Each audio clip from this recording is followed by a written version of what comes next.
En el aula nacen mundos, cada niño una ilusión. Pero hay sombras que se cuelan sin pedirnos el perdón. Documentos, mil informes, reglas sin justificación. Y esa maestra que sonríe, cargando el mundo en su voz.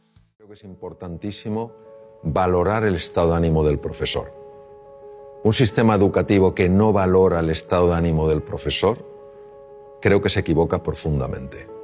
El profesor es el elemento más importante del sistema educativo. No es la tecnología, no es el aspecto de las aulas, ni el tamaño de los campos deportivos. Es el profesor. Y si un profesor ha perdido el ánimo, ánimo es alma, se ha desanimado, es importante ayudar a esa persona a que recupere el ánimo porque, primero, es una profesión importantísima. Segundo, porque lo necesita para estar bien y lo necesita para enseñar bien. No es solo cansancio, es un grito sin hablar. Es querer ser luz constante, sin derecho a descansar. La creatividad se esconde cuando la presión es ley. Y el pensar se vuelve lucha, donde antes fue un taller. Cuidar a quien enseña también es educar. Sembrar el suelo fértil, permitirle respirar. La creatividad se esconde cuando la presión es ley. Y el pensar se vuelve lucha, donde antes fue un taller. Cuidar a quien enseña también es educar. Sembrar el suelo fértil, permitirle respirar. No hay infancia protegida si su guía no está bien. Sin maestras libres fuertes, no hay mañana que sostén. Los discursos son muy nobles, el niño es prioridad. Pero quien piensa en la adulta, que ya no puede más, se precisa más ternura en la lógica escolar. Más espacios donde el alma se permita descansar. Foucault ya lo decía, hay poder que quiere formar cuerpos dóciles y callados que no se animen a pensar. Pero hay voces que resisten como Freire enseñó. La alegría es condición para enseñar con corazón. Creatividad, innovación, vocación. Todo se ve amenazado por un enemigo silencioso, el estrés docente. Bienvenidos y bienvenidas a Café Pedagógico, un espacio donde ponemos sobre la mesa un tema que nos atraviesa a todos los que formamos parte de la educación, el estrés docente. Soy Jessica y junto a María estaremos acompañándolos en este recorrido. Este podcast nace de una investigación realizada con maestras, directivos y especialistas en salud laboral, donde descubriremos cómo la sobrecarga administrativa, la falta de apoyo institucional y las demandas externas impactan directamente en la salud de los docentes y en su capacidad de ser creativos, críticos e innovadores en el aula. Pero ¿cómo reconocerlo? El estrés docente suele dar señales de alertas claras: dolores musculares, contracturas, fatiga, migrañas, ansiedad, irritabilidad o agotamiento emocional. Con el tiempo, estas manifestaciones pueden transformarse en un síndrome, burnout, que no solo afecta la salud física y mental del docente, sino también la calidad de la enseñanza y, en consecuencia, el bienestar de los estudiantes. Las consecuencias van más allá del plano personal: pérdida de motivación, automatización de tareas, limitación de la creatividad y, en algunos casos, licencias prolongadas que dejan en evidencia la falta de políticas preventivas en las instituciones educativas. Ahora bien, no todo es negativo. También identificamos herramientas y estrategias que pueden marcar la diferencia, desde el autocuidado y la organización personal hasta el trabajo colaborativo y la creación de redes de apoyo dentro de las escuelas. Los docentes buscan así sostener su vocación a pesar de las adversidades. A lo largo de este episodio conversaremos con dos invitadas especiales. Hoy nos acompaña Lucía Fernández, trabajadora social especializada en educación emocional, quien nos brindará claves para prevenir, enfrentar y transformar el estrés docente en un camino hacia el bienestar y la innovación educativa. Además contamos con la participación de la maestra Yeisa, que desde su rol nos ayudará a comprender cómo se vive y experimenta el estrés en la práctica cotidiana del aula, aportando su mirada y experiencia directa como docente. El bienestar docente no es un lujo, es una necesidad. Cuidar a quienes educan es cuidar el futuro. Este mensaje les llega a ustedes gracias al podcast Café Pedagógico. Ella es maestra con años de experiencia en educación inicial y primaria, y hoy nos contará cómo el estrés influye en su día a día en el aula. Bienvenida, Yaisa. Gracias por acompañarnos. ¿Estás lista para romper el hielo? Sí, siempre lista. ¿Qué fue lo que más te sorprendió al comenzar tu carrera docente en relación al estrés laboral? Y la desmotivación por ahí de colegas a causa del estrés causado por todo esto que ustedes decían, la sobrecarga, lo administrativo, algo que me impactó, así como también algo que me marcó mucho fue el conocer muchas compañeras, o sea, darme cuenta que muchas estaban tomando medicación, por ejemplo, para poder dormir. En charlas de recreo, de pasillos, digamos, hablaba con mis compañeras y casi todas era como algo normal y eso, o sea, a mí personalmente me hizo como un clic de decir yo no quiero llegar a eso. Entonces fue algo que realmente me impactó porque digo, era algo como, bueno, así como tomo agua, tomo medicación, todas conocían de todos los medicamentos y digo, me impactó porque no sabía, o sea, nunca había escuchado que fuera tan común. ¿Y podés contarnos una situación concreta donde sentiste que el estrés a vos personalmente te haya limitado pedagógicamente? Y sí, o sea, puntualmente les podría decir que este año viví una situación que más que estrés capaz, me desbordó a mí desde lo profesional, como que todas las herramientas que tenía se me hicieron agua, porque digo, uno se forma más desde lo pedagógico justamente, y en el aula muchas veces lo último que abordas en el día, digo, más que nada yo que estoy en la escuela Aprender, que se caracteriza por tener niños de contextos críticos, en el día a día lo que más encontrás son niños con carencias emocionales, con carencias de necesidades básicas, entonces uno lo que primero tiene que atender es eso, antes de pensar en enseñar si un niño no está disponible para aprender porque le falta un plato de comida, porque en la casa tuvo un problema, porque diversas situaciones no va a estar disponible nunca para el aprendizaje, por lo tanto primero hay que atender eso. Y me pasó puntualmente este año de tener una estudiante que me contó como en confianza, que me confesó que tenía como pensamientos de autoeliminación y fue bastante complejo porque por eso no me sentía capacitada para poder ayudarla. Como persona, lo primero que me salió fue lo que hice y atiné a esto contener y a buscar como en ese momento ayudarla a ella, pero ya te digo, y eso causó claramente después, porque era todos los días esa misma situación, que si bien uno busca apoyo, redes, el tema de la salud mental está bastante complejo y el sistema de salud para pedir hora, para conseguir pase y demás, demora todo y mientras tanto uno hay que poner el cuerpo frente a esa situación. Entonces, en ese momento tal vez no fue estrés, pero sí causó que a lo largo de capaz un mes me causó cierto estrés y estar pendiente fuera de hora laboral y en mi casa, luego pensando en esa nena, bueno, cómo estará, qué estará haciendo, y a tal punto que llegó un momento y dije, tengo que soltar y dejar un poco, porque me estaba haciendo mal a mí, estar como pendiente de eso, porque me sentía la responsable de que si le pasaba algo, lo sabía yo.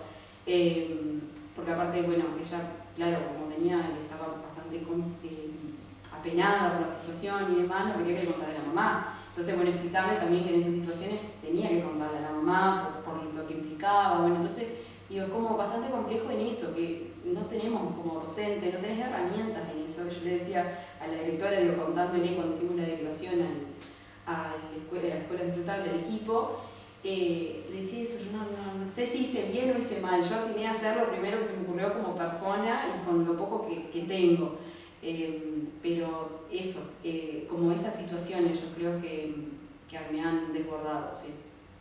Y en el momento de desborde, ¿cuáles son tus estrategias para no perder del todo, digamos, la cordura y no terminar en un burnout. Sí, bueno, eso cuando te decía lo anterior, de esto de la medicación y eso, fue en ese momento que yo hice un clic y dije, tengo que ir a terapia y tengo que tener un lugar para poder hablar y para poder aprender cómo me puedo cuidar.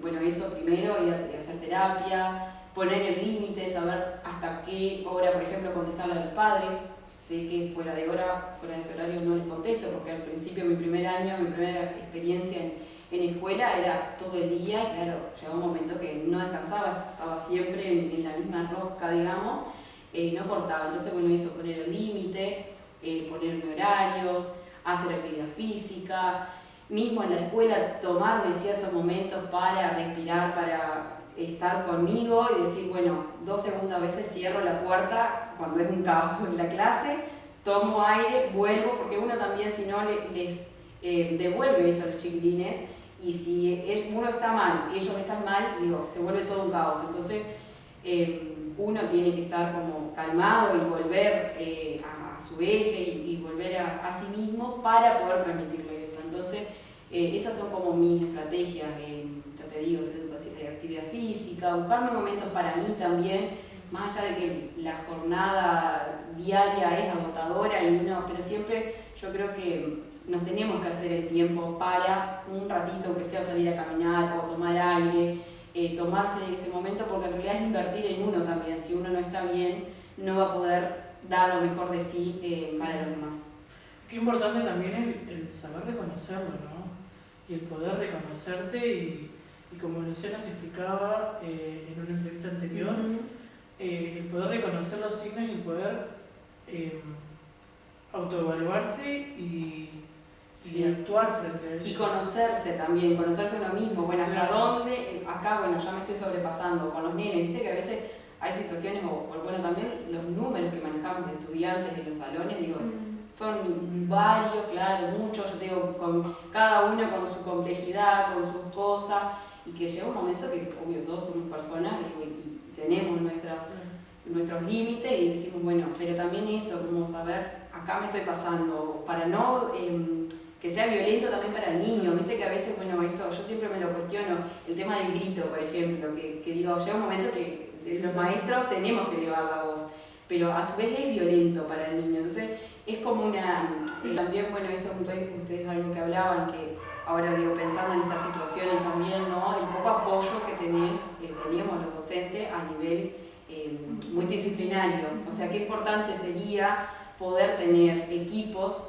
que están pero no dan abasto, porque digo, uno para un montón de escuelas que es lo mismo, porque si no todo sobrecae en el maestro y digo, esto no tenés herramientas, no tenés los tiempos tampoco, tenés un montón de estudiantes más. Esta nena, por ejemplo, me pedía a gritos poder hablar conmigo y había momentos que me lo hacía el tiempo, pero había otros que tenía 27 nenes más para atender.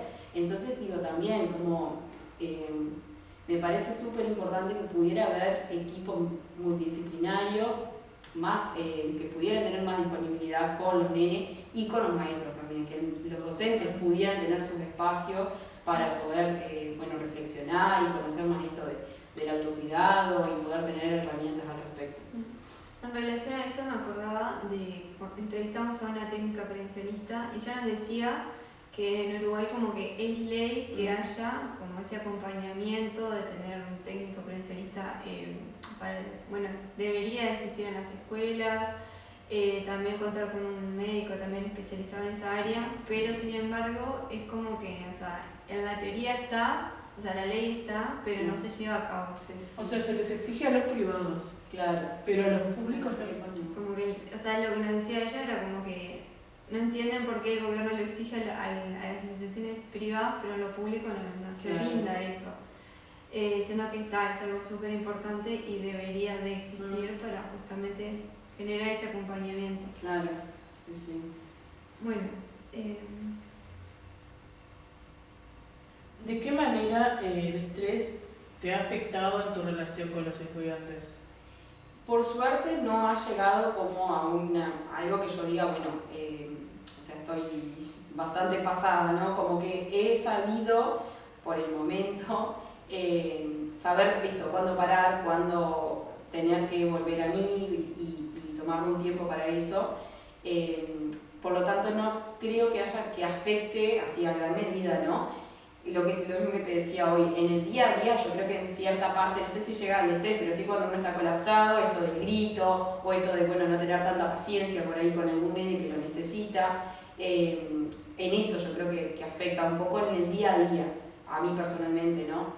Ya te digo, no me ha afectado algo que yo diga, bueno, tengo que tomarme una licencia médica o algo así por estrés, pero yo veo eso en el día a día que a veces, esto también la diversidad que tenemos en el aula, tengo varios nenes con TDAH y demás, que he tenido que saber llegar a acuerdos con ellos para, bueno, cuando están muy colapsados, que entre la paciencia de uno que se va agotando, la intensidad de ellos, bueno, entonces habíamos acordado, por ejemplo, bueno, salgo, tomo aire, vuelvo, estos mismos nenes, ¿no? Entonces ellos ya saben, son conscientes y dicen, bueno, estoy al límite, voy, maestra, puedo salir, tomo aire, vuelvo.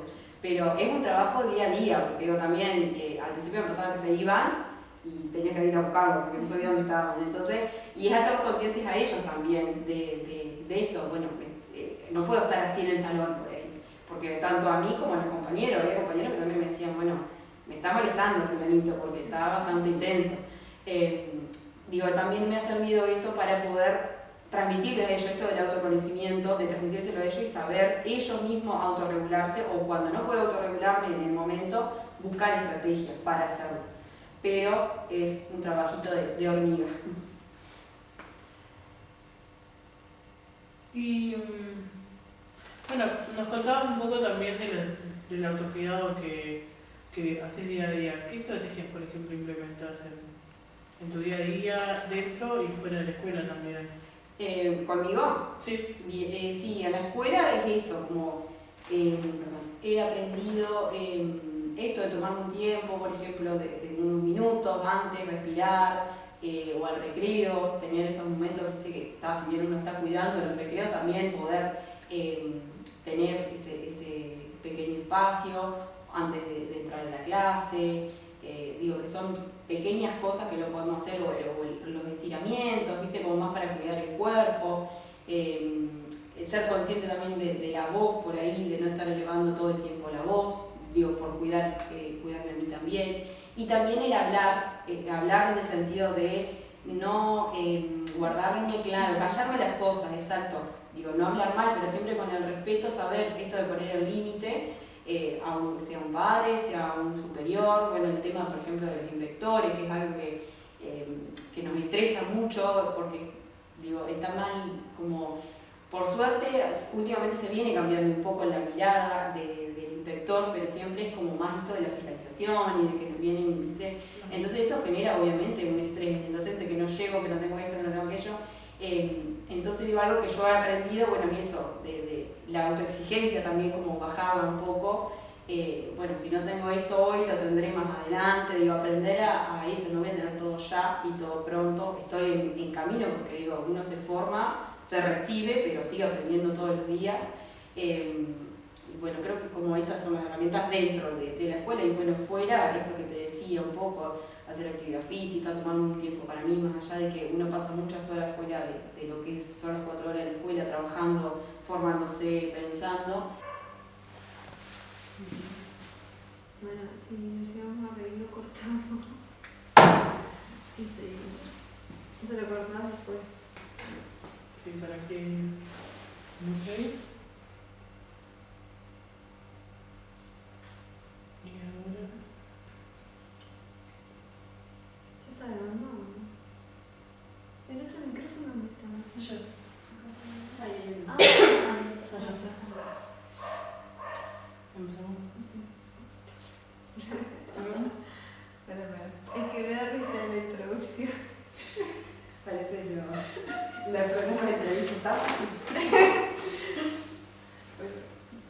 Creatividad, innovación. Pará, porque me estaba riendo. Porque tiene que hacer esa parte primero. Claro, por eso le dijimos eso, que íbamos a la introducción ahora con ustedes. Bien. Bueno, tenemos que aplaudir. Ahí sacamos.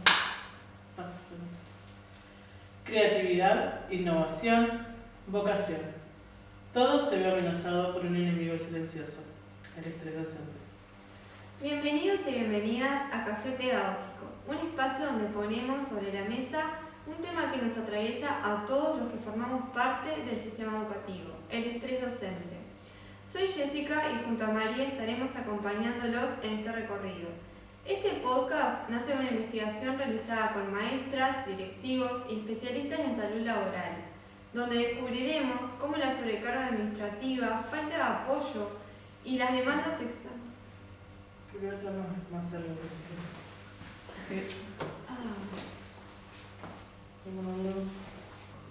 Sí, eso te que se escuche bien, ¿no? Que se les escuche bien. ¿Saben ustedes si se les escucha bien ahí? No, por la Con ese no sé, pero vamos con lo que... Porque llegan a hacer todo y no se les escucha después. No, en aquel sí se lo escucha. Sí, eso sí. ¿Lo requieren para tenerlo? No, porque si lo tenemos, empieza Sí. así como solo. Así que, eso no tenés que aplaudir.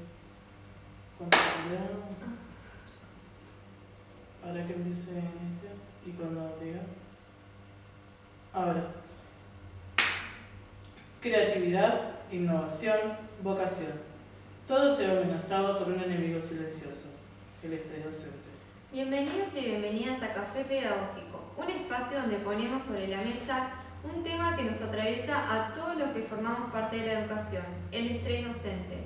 Soy Jessica y junto a María estaremos acompañándolos en este recorrido. Este podcast nace de una investigación realizada con maestras, directivos y especialistas en salud laboral, donde descubriremos cómo la sobrecarga administrativa, la falta de apoyo institucional y las demandas externas impactan directamente en la salud de los docentes y en su capacidad de ser creativos, críticos e innovadores en el aula. Pero, ¿cómo reconocerlo? El estrés docente suele dar señales de alerta claras: dolores musculares, contracturas, fatigas, migrañas, ansiedad, irritabilidad u hostigamiento emocional. Con el tiempo, Es una palabra. no, primero es hostigamiento moral. Ahora que como uno. Y ahora, pero empezamos desde ahí. ¿De nuevo de uno? No, desde ahí.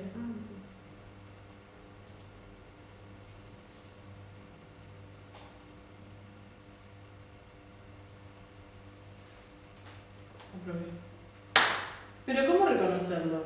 El estrés docente suele dar señales de alertas claras: dolores musculares, contracturas, fatiga, migrañas, ansiedad o irritabilidad, agotamiento emocional, como en el... Bueno, nuevamente. Pero ¿cómo reconocerlo? El estrés docente suele dar señales de alertas claras: dolores musculares, contracturas, fatiga, migrañas, ansiedad, irritabilidad o agotamiento emocional. Con el tiempo, estas manifestaciones pueden transformarse en un síndrome, burnout, que no solo afecta la salud física y mental del docente, sino también la calidad de la enseñanza y, en consecuencia, el bienestar de los estudiantes. Las consecuencias van más allá del plano personal: pérdida de motivación, automatización de tareas, limitación de la creatividad y, en algunos casos, licencias prolongadas que dejan en evidencia la falta de políticas preventivas en las instituciones educativas. Ahora bien, no todo es negativo. También identificamos herramientas y estrategias que pueden marcar la diferencia, desde el autocuidado y la organización personal hasta el trabajo colaborativo y la creación de redes de apoyo dentro de las escuelas. Los docentes buscan así sostener su vocación a pesar de las adversidades. A lo largo de este episodio conversaremos con dos invitadas especiales. Hoy nos acompaña Lucía Fernández, trabajadora social especializada en educación emocional, quien nos brindará claves para prevenir, enfrentar y transformar el estrés docente en un camino hacia el bienestar y la innovación educativa. Además contamos con la participación de la maestra Yeisa, que desde su rol nos ayudará a comprender cómo se vive y experimenta el estrés en la práctica cotidiana del aula, aportando su mirada y experiencia directa como docente. El bienestar docente no es un lujo, es una necesidad. Cuidar a quienes educan es cuidar el futuro. Este mensaje les llega a ustedes gracias al podcast Café Pedagógico. Ella es maestra con años de experiencia en educación inicial y primaria. y hoy nos contará cómo el estrés influye en su día a día en el aula. Bienvenida, Yaisa. Gracias por acompañarnos. ¿Estás lista para romper el hielo? Sí, siempre feliz. ¿Qué fue lo que más te sorprendió al comenzar tu carrera docente en relación al estrés laboral? Y la desmotivación por ahí de colegas a causa del estrés causado por todo esto que ustedes decían, la sobrecarga, lo administrativo, algo que me impactó, así como también algo que me marcó mucho fue el conocer muchas compañeras, o sea, darme cuenta que muchas estaban tomando medicación, por ejemplo, para poder dormir. En charlas de recreo, de pasillos, digamos, hablaba con mis compañeras y casi todas era como algo normal y eso, o sea, a mí personalmente me hizo como un clic de decir yo no quiero llegar a eso. Entonces fue algo que realmente me impactó porque digo, era algo como, bueno, así como tomo agua, tomo medicación, todas conocían de todos los medicamentos y digo, me impactó porque no sabía, o sea, nunca había escuchado que fuera tan común. ¿Y podés contarnos una situación concreta donde sentiste que el estrés a vos personalmente te haya limitado pedagógicamente? Y sí, o sea, puntualmente les podría decir que este año viví una situación que más que estrés capaz, me desbordó a mí desde lo profesional, como que todas las herramientas que tenía se me hicieron agua, porque digo, uno se forma más desde lo pedagógico justamente, y en el aula muchas veces lo último que abordas en el día, digo, más que nada yo que estoy en una escuela Aprender, que se caracteriza por tener niños de contextos críticos, en el día a día lo que más encontrás son niños con carencias emocionales, con carencias de necesidades básicas, entonces uno lo que primero tiene que atender es eso, antes de pensar en enseñar si un niño no está disponible para aprender porque le falta un plato de comida, porque en la casa tuvo un problema, porque diversas situaciones, no va a estar disponible nunca para el aprendizaje. Por lo tanto, primero hay que atender eso. Y me pasó puntualmente este año de tener una estudiante que me contó como en confianza, que me confesó que tenía como pensamientos de autoeliminación. Y fue bastante complejo porque por eso no me sentía capacitada para poder ayudarla. Como persona, lo primero que me salió fue lo que hice y atiné a esto contener y a buscar como en ese momento ayudarla a ella, pero ya te digo, y eso causó claramente después, porque era todos los días esa misma situación, que si bien uno busca apoyo, redes, el tema de la salud mental está bastante complejo y el sistema de salud para pedir hora, para conseguir pase y demás, demora todo y mientras tanto uno hay que poner el cuerpo frente a esa situación. Entonces, en ese momento tal vez no fue estrés, pero sí causó que a lo largo de capaz un mes me causó cierto estrés y estar pendiente fuera de hora laboral y en mi casa, luego pensando en esa nena, bueno, cómo estará, qué estará haciendo, y a tal punto que llegó un momento y dije, tengo que soltar y dejar un poco, porque me estaba haciendo mal a mí, estar como pendiente de eso, porque me sentía la responsable de que si le pasaba algo, lo sabía yo. Porque aparte, bueno, ella, claro, como estaba bastante apenada por la situación y demás, no quería que le contara a la mamá. Entonces, bueno, explicarle también que en esas situaciones tenía que contarle a la mamá por lo que implicaba. Bueno, entonces, digo, es como bastante complejo en eso, que no tenemos como docente, no tenés herramientas en eso. Yo le decía a la directora, contándole cuando hicimos la declaración a la escuela disfrutable del equipo, le decía eso, yo no sé si hice bien o hice mal, yo atiné a hacer lo primero que se me ocurrió como persona y con lo poco que tengo, pero eso, como esas situaciones yo creo que me han desbordado, sí. Y en el momento de desborde, ¿cuáles son tus estrategias para no perder del todo, digamos, la cordura y no terminar en un burnout? Sí, bueno, eso cuando te decía lo anterior, de esto de la medicación y eso, fue en ese momento que yo hice un clic y dije, tengo que ir a terapia y tengo que tener un lugar para poder hablar y para poder aprender cómo me puedo cuidar. Bueno, eso primero, ir a hacer terapia, poner el límite, saber hasta qué hora, por ejemplo, contestarle a los padres, sé que fuera de hora, fuera de ese horario no les contesto, porque al principio, mi primer año, mi primera experiencia en escuela era todo el día, y claro, llegó un momento que no descansaba, estaba siempre en la misma rosca, digamos, no cortaba. Entonces, bueno, eso, poner el límite, ponerme horarios, hacer actividad física, mismo en la escuela tomarme ciertos momentos para respirar, para estar conmigo y decir, bueno, 2 segundos, a veces cierro la puerta cuando es un caos en la clase, tomo aire, vuelvo, porque uno también, si no, les devuelve eso a los chiquilines, y si uno está mal, ellos están mal, digo, se vuelve todo un caos. Entonces, uno tiene que estar como calmado y volver a su eje y volver a sí mismo para poder transmitirle eso. Entonces, esas son como mis estrategias, ya te digo, actividad física, buscarme momentos para mí también, más allá de que la jornada diaria es agotadora pero siempre yo creo que nos tenemos que hacer el tiempo para un ratito, que sea salir a caminar o tomar aire, tomarse ese momento, porque en realidad es invertir en uno también. Si uno no está bien, no va a poder dar lo mejor de sí para los demás. Qué importante también el saber reconocerlo, ¿no? Y el poder reconocerte y como Luciana se explicaba en una entrevista anterior, el poder reconocer los signos y el poder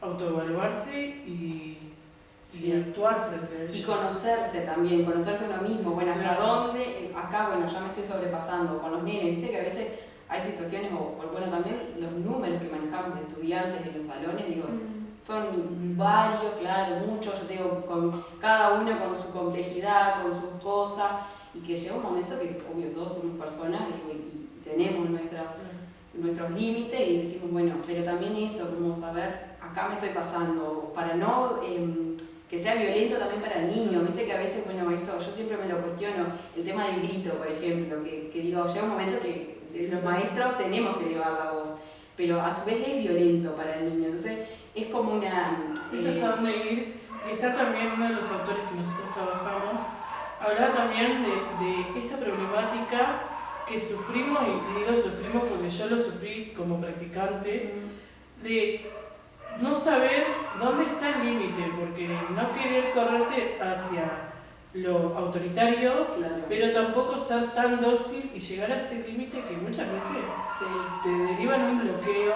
tal cual. Entonces es muy importante también como conseguir llegar a ese límite, ¿no? Sí. Y también, bueno, esto ustedes algo que hablaban, que ahora digo, pensando en estas situaciones también, ¿no? El poco apoyo que teníamos los docentes a nivel multidisciplinario. O sea, qué importante sería poder tener equipos que están, pero no dan abasto, porque digo, uno para un montón de escuelas que es lo mismo, porque si no todo sobrecae en el maestro. Y digo, esto, no tenés herramientas, no tenés los tiempos tampoco, tenés un montón de estudiantes más. Esta nena, por ejemplo, me pedía a gritos poder hablar conmigo y había momentos que me lo hacía el tiempo, pero había otros que tenía 27 nenes más para atender. Entonces digo también, como me parece súper importante que pudiera haber equipo multidisciplinario, más que pudieran tener más disponibilidad con los nenes y con los maestros también, que los docentes pudieran tener sus espacios para poder reflexionar y conocer más esto del autocuidado y poder tener herramientas al respecto. En relación a eso me acordaba de cuando entrevistamos a una técnica prevencionista y ella nos decía que en Uruguay como que es ley que haya como ese acompañamiento de tener un técnico prevencionista, debería existir en las escuelas, también contar con un médico también especializado en esa área, pero sin embargo es como que, o sea, en la teoría está, o sea, la ley está, pero no se lleva a cabo. O sea, se les exige a los privados, Claro, pero a los públicos no. Como que, o sea, lo que nos decía ella era como que no entienden por qué el gobierno lo exige a las instituciones privadas, pero en lo público no se brinda eso. Siendo que es algo súper importante y debería de existir para justamente generar ese acompañamiento. claro, sí. Bueno, ¿de qué manera el estrés te ha afectado en tu relación con los estudiantes? Por suerte no ha llegado como a algo que yo diga, bueno, o sea, estoy bastante pasada, ¿no? Como que he sabido, por el momento, saber esto, cuándo parar, cuándo tener que volver a mí y tomarme un tiempo para eso. Por lo tanto, no creo que haya que afecte así a gran medida, ¿no? Lo mismo que te decía hoy, en el día a día yo creo que en cierta parte, no sé si llega al estrés, pero sí cuando uno está colapsado, esto del grito, o esto de, bueno, no tener tanta paciencia por ahí con algún nene que lo necesita, en eso yo creo que afecta un poco en el día a día, a mí personalmente, ¿no? Ya te digo, no me ha afectado algo que yo diga, bueno, tengo que tomarme una licencia médica o algo así por estrés, pero yo veo eso en el día a día que a veces, esto también la diversidad que tenemos en el aula, tengo varios nenes con TDAH y demás, que he tenido que saber llegar a acuerdos con ellos para, bueno, cuando están muy colapsados, que entre la paciencia de uno que se va agotando, la intensidad de ellos, bueno, entonces habíamos acordado, por ejemplo, bueno, salgo, tomo aire, vuelvo, estos mismos nenes, ¿no? Entonces ellos ya saben, son conscientes, dicen, bueno, estoy al límite, voy, maestra, puedo salir, tomo aire, vuelvo. Pero es un trabajo día a día, porque digo, también al principio me pasaba que se iban y tenías que ir a buscarlos porque no sabía dónde estaban. Entonces, y es hacerlos conscientes a ellos también de esto. Bueno, no puedo estar así en el salón por ahí, porque tanto a mí como a los compañeros, había compañeros que también me decían, bueno, me está molestando fulanito porque está bastante intenso. Digo, también me ha servido eso para poder transmitirles a ellos esto del autoconocimiento, de transmitírselo a ellos y saber ellos mismos autorregularse, o cuando no puedo autorregularme en el momento, buscar estrategias para hacerlo. Pero es un trabajito de hormiga. Y bueno, nos contabas un poco también del autocuidado que haces día a día. ¿Qué estrategias, por ejemplo, implementas en tu día a día, dentro y fuera de la escuela también? ¿Conmigo? Sí. Sí, a la escuela es eso, como he aprendido esto de tomarme un tiempo, por ejemplo, de unos minutos antes, respirar, o al recreo, tener esos momentos, ¿viste? Que está, si bien uno está cuidando, los recreos también poder tener ese pequeño espacio antes de entrar a la clase. Digo que son pequeñas cosas que lo podemos hacer, o los estiramientos, ¿viste? Como más para cuidar el cuerpo, ser consciente también de la voz por ahí, de no estar elevando todo el tiempo la voz, digo, por cuidarme a mí también. Y también el hablar en el sentido de no guardarme, claro, callarme las cosas, exacto. Digo, no hablar mal, pero siempre con el respeto, saber esto de poner el límite, sea un padre, sea un superior, bueno, el tema, por ejemplo, de los inspectores, que es algo que nos estresa mucho, porque, digo, está mal como, por suerte, últimamente se viene cambiando un poco la mirada del inspector, pero siempre es como más esto de la fiscalización y de que nos vienen, ¿viste? Entonces eso genera obviamente un estrés en el docente, que no llego, que no tengo esto, que no tengo aquello. Entonces digo, algo que yo he aprendido, bueno, eso, de la autoexigencia también, como bajaba un poco. Bueno, si no tengo esto hoy, lo tendré más adelante, digo, aprender a eso, no voy a tener todo ya y todo pronto, estoy en camino, porque digo, uno se forma, se recibe, pero sigue aprendiendo todos los días. Y bueno, creo que como esas son las herramientas dentro de la escuela, y bueno, fuera, esto que te decía un poco, hacer actividad física, tomar un tiempo para mí, más allá de que uno pasa muchas horas fuera de lo que son las 4 horas de la escuela, trabajando, formándose, pensando, tener siempre como lo que más me gustaría y me parece que es importante que cambie en el sistema es eso, que haya más profesionales, más que nada de salud mental, que es lo que está más complejo, para disponible en las escuelas. Muchas gracias por tu testimonio, que nos muestra una cara más humana de la docencia. Bueno, gracias a ustedes por la invitación. Bueno, seguimos adelante y damos la bienvenida a nuestra segunda invitada. Ella es trabajadora social, especializada en educación emocional y gestión de emociones. Nos ayudará a comprender cómo el bienestar emocional de los docentes repercute directamente en el aula. Bueno, bienvenida, Lucía. Hola. Bueno, desde tu experiencia, ¿qué emociones predominan en los docentes que atraviesan estrés laboral? Yeisa ya traía un poco de esto, ¿no? En lo que estaba comentando de su experiencia, pero creo que en esto se observa el agotamiento. Es una que el agotamiento desde la mirada de un rol que tiene el maestro, pero con esto, bueno, lo administrativo también, el poder tener que estar fuera del horario laboral, avanzando con actividades, lleva el estrés, lleva el cansancio, a esa fatiga constante también, bueno, algo de lo que se traía también, de lo que es el burnout, ¿no? Y ahí, bueno, uno lo visualiza también en el contexto educativo. Lo visualizas con maestras, con docentes de educación media también. No es que esté centrado como en un subsistema X, sino que es una mirada general. Lo traigo desde mi experiencia con el sistema educativo, ¿no? Y también lo traigo desde Laboratorio de Emociones, que nosotros trabajamos dando talleres en centros educativos referido a lo emocional. Y claro, y ahí ves, tenés ese contacto directo con las maestras y que te traen, bueno, hasta acá llego, o tengo que, ¿cómo puedo hacer con esto? Porque se entiende, todos los gurises tienen sus características, su manera de ser, su forma. Un maestro tiene que adaptar una actividad para 30 gurises sin un apoyo, porque lo tenés que hacer vos desde tu casa, desde el espacio en el que estés. Y eso también, y la diversidad con la que estamos hoy en día, es un agotamiento y llega a mí, yo a veces cuando pregunto, ¿no? Bueno, ¿y cómo están a esta altura del año? No, no nos preguntes.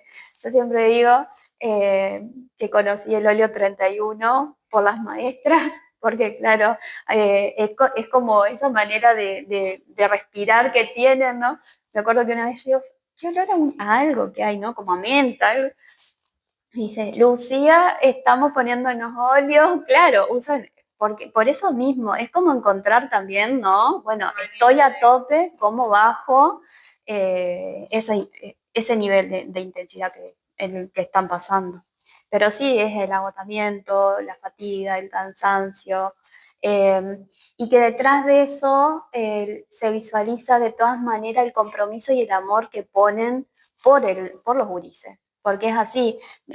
No es que vos ves maestras que están sobrepasadas y que no les interesa una planificación y hacen, no, no, o sea, hay un compromiso, por lo menos con muchas me he topado yo, porque la verdad que va cantidad, son que le ponen un amor y un compromiso a pesar de todo eso que tienen también que sobrellevar, ¿no? Y que no es solamente el aula, o sea, salís y tenés tu casa, si tenés hijos, son tus hijos, si tenés que cuidar a alguien, más siendo mujer muchas veces, ¿no? Si hablamos de las maestras, la mujer está sobre esa mirada del cuidado constante, entonces también salir de tu casa y capaz tenés que cuidar a alguien o estar en ese rol, que también se suma a todo esto, ¿no? ¿Cómo influye el bienestar emocional del maestro en el clima del aula? Bien, ¿cómo influye? Es un espejo, ¿no? Si el maestro está calmo, el aula está calmo. Si lo llevamos a nuestras casas, yo lo traigo siempre de la mirada de la maternidad porque soy madre.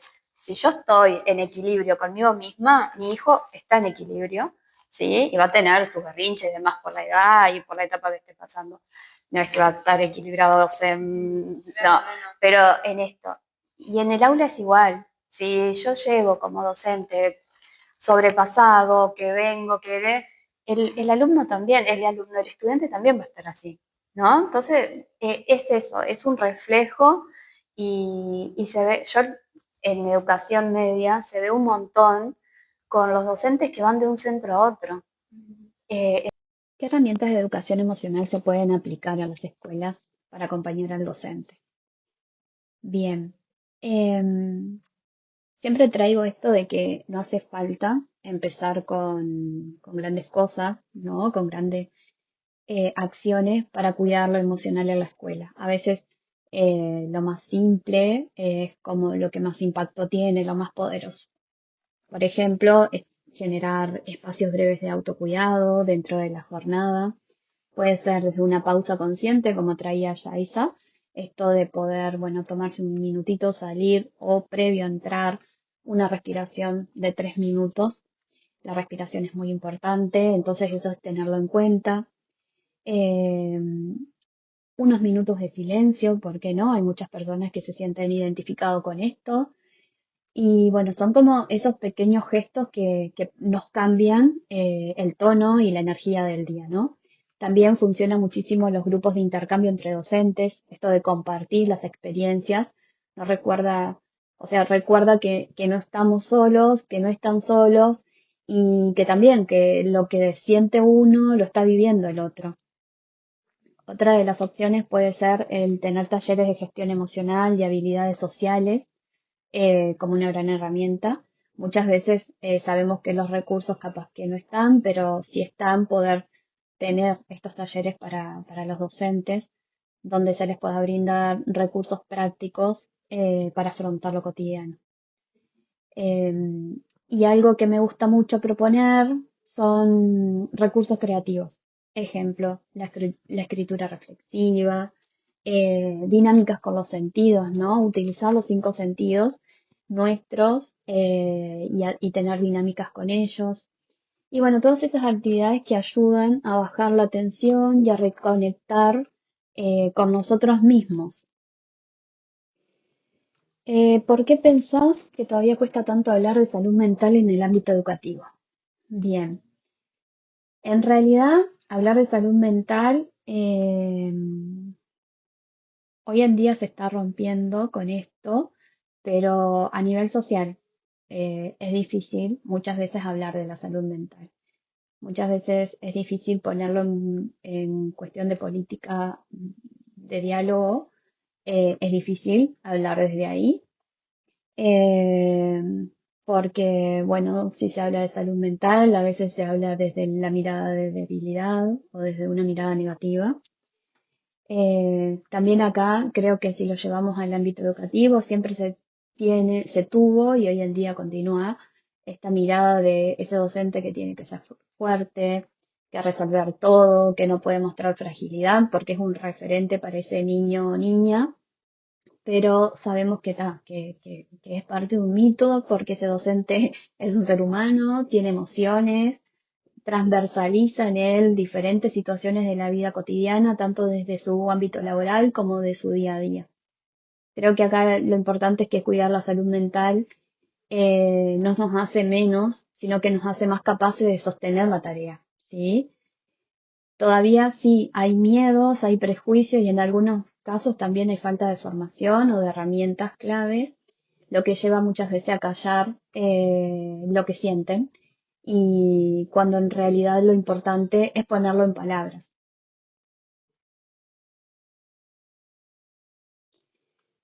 ¿Qué recomendaciones simples pueden aplicar los docentes en su rutina para manejar mejor las emociones?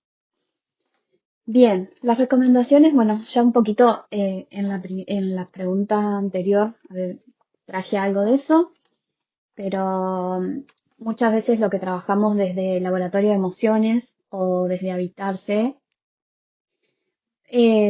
son como estrategias sencillas que marcan una diferencia, se quiera o no, en el día a día, ¿no? Por ejemplo, empezar el día con un momento propio, en esto de muchas veces empezamos el día y ya empezamos acelerados, pero sí poder tomarnos, sí, poner la alarma aunque sea un poquitito antes o ese poquitito antes tomarlo para empezarlo con algo como es la respiración profunda, tomar un café con calma o el primer mate, en esto de usar los sentidos, bueno, sentir ese olor a café que muchas veces al que le gusta le calma, ese olor al primer mate, escribir muchas veces, aunque sea 2 líneas, ¿sí? Sobre cómo me estoy sintiendo antes de ir al centro educativo, cómo me estoy sintiendo al despertarme. Bueno, hoy les traía la importancia de poder hacer pausas durante la jornada, aunque sea 3 minutos de respiración profunda, nos pueden cambiar completamente el ritmo de que estamos en ese momento. No subestimar el hablar con los colegas. A veces también creemos que tenemos que guardarnos lo que sentimos, pero ponerlo en palabras alivia un montón. Y lo más importante es permitirse descansar sin culpa. El descanso es primordial, no es un lujo ni tampoco es una pérdida de tiempo, es parte de nosotros y es una parte muy necesaria porque si no descansamos, no recuperamos y no tenemos la energía para enfrentarnos al día siguiente. El descanso es primordial. ¿Qué cambios a nivel de políticas educativas serían necesarios para priorizar la salud emocional de los docentes? Bien, hablando de prioridad, como lo traía en el cierre de la pregunta anterior, algo que hay que reconocer que es fundamental, que el bienestar docente no es un lujo, es una necesidad.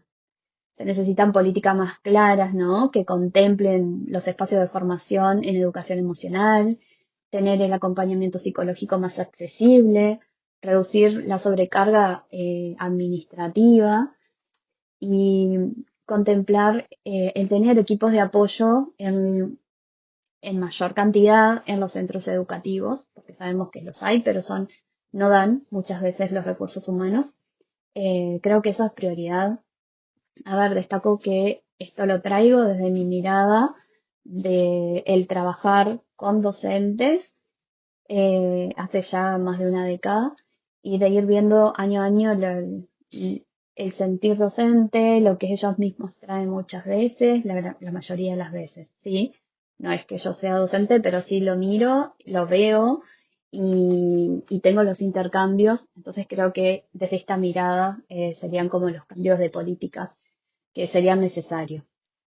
Y acá traigo la frase de que, bueno, cuidar a los docentes es en realidad cuidar a toda la comunidad educativa. ¿Sí? Cuando un docente está bien, ese bienestar se expande, llega a los alumnos, a la familia y a todo el entorno escolar. Si bien creo que en las primeras preguntas traje esto, es necesario, ¿sí? Cuidar al docente, cuidar a porque ahí cuidamos a toda la comunidad educativa. Hace un rato nos hablaba también de la visita de los inspectores y de la autoexigencia que, que tenemos o que tienen las maestras a la hora de venir los inspectores y de que sea todo perfecto. Y bueno, en cuanto a eso nosotros también trabajamos con un autor que hablaba de esto mismo, de que a veces la autoexigencia es mucho más duro quizás que lo que van a hacer los propios inspectores y que a veces como que uno mismo se está como autoexplotando, lo cual después deriva en estresarse, en muchas veces frustrarse por situaciones que quizás a la vista de un inspector lo entiende y lo ve de otra manera. ¿Y qué podrías como contarnos sobre esto o qué recomendaciones podrías hacer a la hora de querer cambiar esta perspectiva autoexigente que se tiene? Sí, está bien exigirnos a nosotros, pero saber también llegar al equilibrio de generar el autocuidado. O sea, desde mi punto de vista, no está mal exigirnos, pero exigirnos mientras podemos equilibrar. De una medida moderada, digamos, porque él hablaba que nos exigimos desde la libertad, nos creemos libres y a su vez somos víctimas y victimarios de nosotros mismos, porque nos creemos libres pero nos estamos autoexigiendo mucho más de lo que capaz que podemos dar más, pero de lo que quizás nos exigen desde afuera y la exigencia viene desde nosotros mismos. Pero también es como, bueno, dar lo mejor de mí, exigirme, pero saber, o sea, pero ¿cómo saber hasta dónde? Exigirme, pero hasta qué punto decir, bueno, acá tengo que empezar a tratar de empezar a considerar una alternativa en el sentido de estrategias, de autocuidado, pero cómo llegar al punto de decir, bueno, necesito empezar a pensar en esas estrategias. Creo que ahí ustedes transitamos la era del hacer, de la inmediatez, ¿no? En esto de hago, lo quiero todo ya, tengo una, no sé, la IA, inteligencia artificial que me está ayudando a ser más rápido y lo logro y ya tengo, pero también, bueno, estoy haciendo, ¿y a dónde quiero llegar? ¿No? Bueno, yo sé que me van, ejemplo, muchas veces sé que llegan capaz sorpresa, ahí traían el ejemplo de los inspectores, pero a veces me piden, bueno, me piden esto, capaz me lo piden para el otro día, pero ¿hasta dónde yo puedo dar? Porque también en esa sobreexigencia, o paso toda la noche preparando algo para el otro día y sé que al otro día, después de que vean mi trabajo y demás, si puedo, no, o sea, salgo de mi horario laboral y lo descanso de alguna manera, ¿sí? Era como el hecho de compensar en cierto De modo. compensarlo, o también en esto de confiar. Yo creo que el hecho del hacer el hacer, bueno, me tengo que poner una meta, yo estoy haciendo en el día, pero a veces, ejemplo, como les decía recién, hago y para que me dé tiempo para hacer otra cosa más, o hago porque quiero que a las 5 o 6 de la tarde terminar y tomarme lo que necesito para mí, ¿no? Porque muchas veces eso, el hacer, utilicé este recurso, lo hice rápido, y ahora voy a hacer esto y esto, y cuando quiero acordar estoy haciendo, ¿no? Entonces, como ponerme también, hoy hablábamos de los límites, ponerme un límite a mí mismo.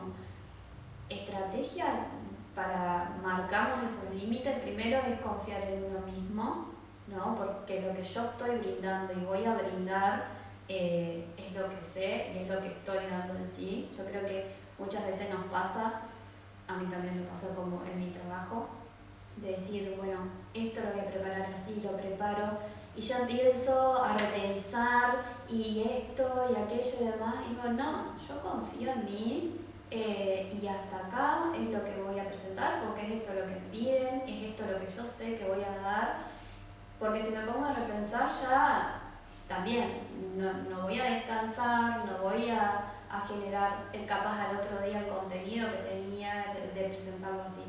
Pero creo que ahí en esto de la autoexigencia es como ponernos límites y pensar a dónde queremos llegar también. A ver, se habla mucho del multitasking, de que puedo hacer todo a la vez. El cerebro no puede hacer todo a la vez. Sí podés, pero en realidad estás centrado en una o dos tareas, ¿sí? Entonces, capaz que, o sea, sí podemos caminar y mascar chicle, pero capaz que estar escuchando un podcast y leyendo para una prueba se puede complicar un poco, ¿no? Entonces, como ahí también sí podés hacer varias cosas a la vez, pero qué atención le estás dando y qué calidad estás prestando. Entonces, como, porque se tiene mucho esta mirada de que, principalmente las mujeres pueden hacer todo a la vez, ¿no? Sí, podés hacer, capaz que levantaste a tu hijo, lo cambiaste y estabas preparando la leche y atenta a la leche. Pero en realidad, si vos tenés que hacer tareas que necesiten presencia misma, todo a la vez no podés hacer. Entonces, como ahí empezar a pensar en eso, bueno, qué límites te estoy poniendo, de qué manera, hay muchas aplicaciones que nos pueden marcar los tiempos, y creo que va por ahí. En cuanto a lo que nos hablaba Lucía, de esto de las visitas de sorpresa de la inspectora, ¿cuál considerás que es la situación más estresante? ¿Cuando te caen de sorpresa o cuando te lo avisan previamente? Vos sabés que es algo que suelo hablarlo porque cada inspector tiene como su modalidad. Yo creo que las dos, depende cómo uno se lo tome, digo, y las dos son buenas o son malas, depende del lado que le veas. Lo importante frente a cualquiera de las dos situaciones es, como decía Lucía, confiar en uno, que estoy haciendo lo mejor, exacto. La actitud que pongo frente al otro, o sea, no de la defensiva, sino al revés, bueno, abierto a escuchar lo que me dice, mostrando lo que dice, que sé que puedo, como te decía hoy, mejorar, porque digo, nadie sabe todo, poder tener esa apertura para, bueno, lo que me viene a brindar el otro, capaz o sea, me va a ayudar a construir, capaz no, pero bueno, sé que es un superior que viene en ese momento y todo depende de eso, de la actitud que yo tenga en ese momento y cómo me lo tome a esa visita. Yo quería, bueno, destacar que si bien estamos hablando de un tema que es bastante como polémico, ¿no? Que es como el estrés docente, el malestar del docente y demás, un punto importante es que estrés también hay en todas las profesiones, autoexigencia en todas las profesiones, el burnout también existe en todas las profesiones. es como, bueno, visibilizar esto, pero no desde el lugar de ver todo lo negativo o todo lo... O victimizar. O victimizar, no es la idea, sino la idea es decir, bueno, pasa esto, ¿qué herramientas podemos implementar? No es como decir, para la docencia, no, sino Sí, como, sí. bueno, De ¿de qué visualizar lo que está manera, sucediendo. de qué manera podemos ayudar al docente, ¿no? Y Es que como también, esa la idea. ahí va, y el tema de las políticas, ¿no? Que era también una de las preguntas. En esto de, bueno, necesitamos el cuidado de salud mental, o sea, el cuidado de la salud mental docente no es un lujo, es una necesidad, ¿sí? El pensar, bueno, si se tiene acceso a espacios de terapia, ¿por qué no un acceso más accesible para los docentes o para... Ahora, como decía, estamos centrados en el área de la educación. El poder también generar de alguna manera la amplitud de los equipos multidisciplinarios, ¿no? Que son necesidades que son un emergente hoy en día, y bueno, el equipo multidisciplinario viene ya desde hace años esta necesidad de tener varios. Pero creo que es ahí, ¿no? Desde las políticas poder pensar y centrar la salud mental y cuidar la salud mental de los docentes. Bien, bueno. Muchas gracias. Se nos va la hora. Sí, ya. Antes de despedirla, me gustaría que cada una responda una frase breve. Si tuvieras que dar un consejo a un docente que hoy siente que el estrés lo está desbordando, ¿cuál sería?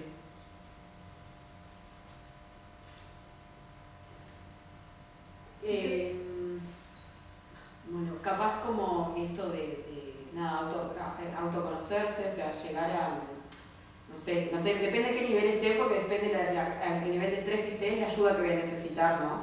Pero siempre buscar apoyo en otro, no quedarse solo, no quedarse solo ni en el aula ni fuera de ella, eso, lograr autoconocerse y buscar estrategias. Y yo creo que eso, como el principal es eso, pedir ayuda y buscar recursos, ya sea en un profesional, sea en un compañero, un colega, en la familia, bueno, como buscar, tender redes y ver quién más me puede ayudar, ¿no? Porque no estamos solos. Y ya el hablarlo, yo creo que es un gran paso, no invisibilizarlo, saber que es una realidad, como decía Lucía, es una realidad y no es es una necesidad esto de hablar de salud mental, de hablar de psicólogos, de esto, sacar ese tabú de que estamos locos, digo, cuando vamos a un psicólogo, bueno, y es buscar ayuda siempre en otros. Sí, me quedo también con esto, ¿no? De hablarlo, de sacar la situación, de pedir ayuda y de pedir apoyo y de poder acceder a algún sistema de salud que se pueda acceder en el momento. Pero lo importante es identificarlo y pedir la ayuda necesaria. Bien. Bueno, muchas gracias. Sin duda, la educación emocional es una pieza clave para sostener la vocación y la motivación. Y bueno, llegamos al final de este episodio. Hoy hablamos del estrés docente, pero sobre todo la importancia de cuidar a quienes día a día sostienen la educación. Queremos agradecer a nuestras invitadas por su generosidad y a ustedes, nuestra audiencia, por acompañarnos en esta reflexión. También queremos agradecer a la Postal Libro por brindarnos la locación y recordemos, un docente cuidado es un docente creativo, innovador y capaz de transformar realidades. Hasta la próxima. Café Pedagógico.